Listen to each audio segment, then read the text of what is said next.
Une tête d'oreiller qui fait doudou et qui raconte une histoire, mais avec la voix de papa ou maman. C'est l'idée assez étonnante qu'on va creuser aujourd'hui.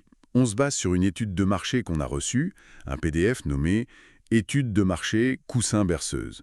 Bon, l'objectif c'est simple, voir si ce concept, un peu, futuriste, a une vraie place sur le marché des objets connectés pour enfants. C'est un marché qui bouge beaucoup, alors allons-y. Oui, tout à fait. L'étude évalue bien sûr le potentiel commercial, mais, et c'est important, elle souligne aussi les défis. Les défis techniques d'abord, et puis les attentes des consommateurs, des parents surtout. C'est pas gagné d'avance. Pourtant, le contexte semble bon, non? On parle d'un marché européen des jouets intelligents, ça pourrait atteindre presque 31 milliards de dollars d'ici 2031.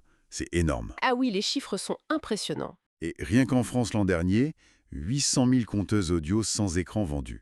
Ça veut dire qu'il y a une vraie demande pour aider les enfants à s'endormir, sans les coller devant une tablette, quoi. Exactement.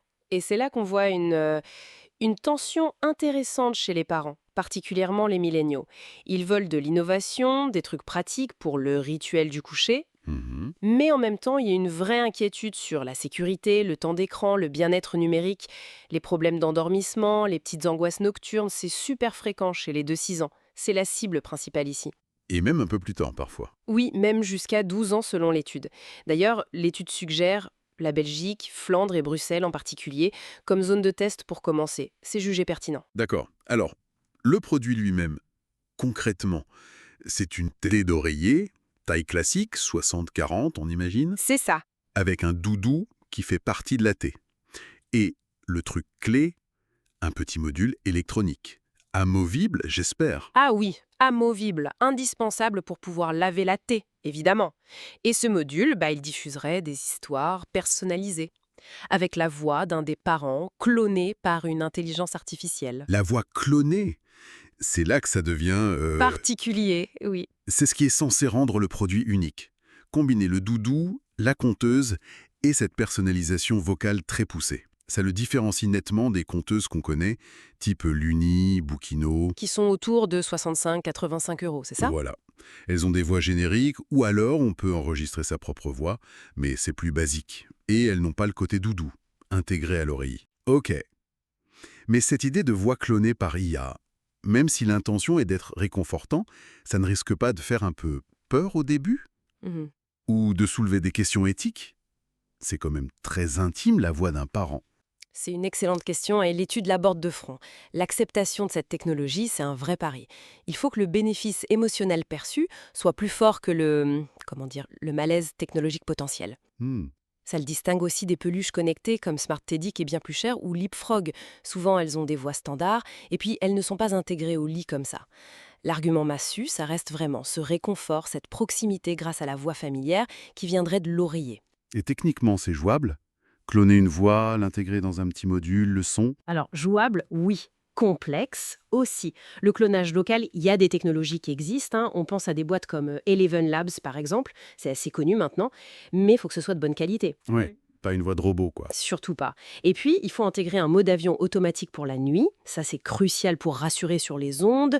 La qualité audio dans un format aussi plat, intégré dans du tissu, c'est pas évident. Sans parler des matériaux. Exactement. Coton bio, hypoallergénique.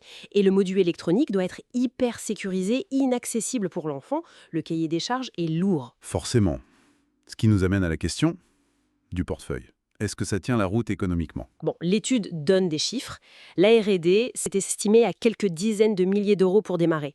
Le coût de fabrication par unité tournerait autour de 20-30 euros. Ok. Et il faut ajouter un budget marketing pour le lancement, disons 20 à 30 000 euros par an au début.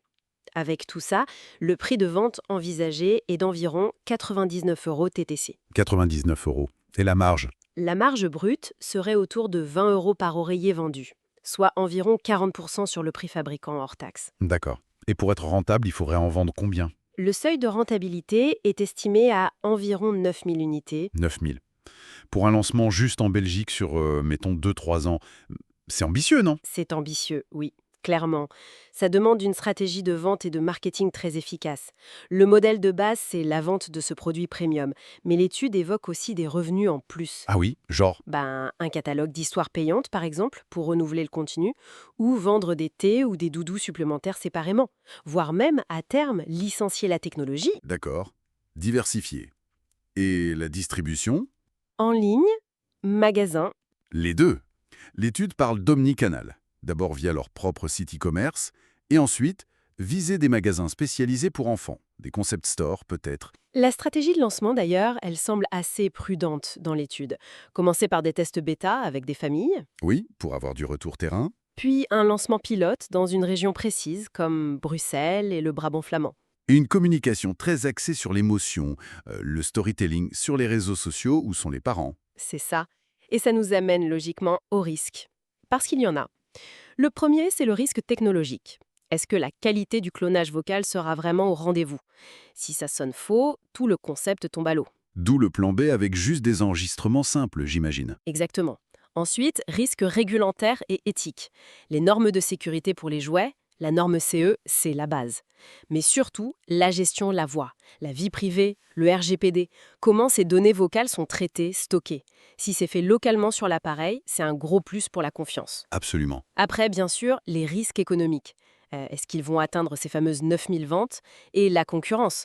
Si l'idée plaît, les gros acteurs du jouet ou de la tech peuvent débarquer vite. Il faudra aller vite, être irréprochable sur la qualité et peut-être protéger l'innovation avec un brevet. Donc si on résume, on a un concept qui est innovant, c'est sûr. Il répond à un vrai besoin des parents, faciliter le coucher sans écran.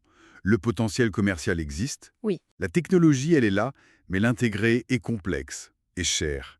L'atout maître, c'est cette personnalisation par la voix du parent, pour le côté réconfort. Mais attention aux défis techniques, éthiques et bien sûr financiers. C'est une bonne synthèse. Et ça ouvre une dernière question, peut-être plus philosophique pour conclure.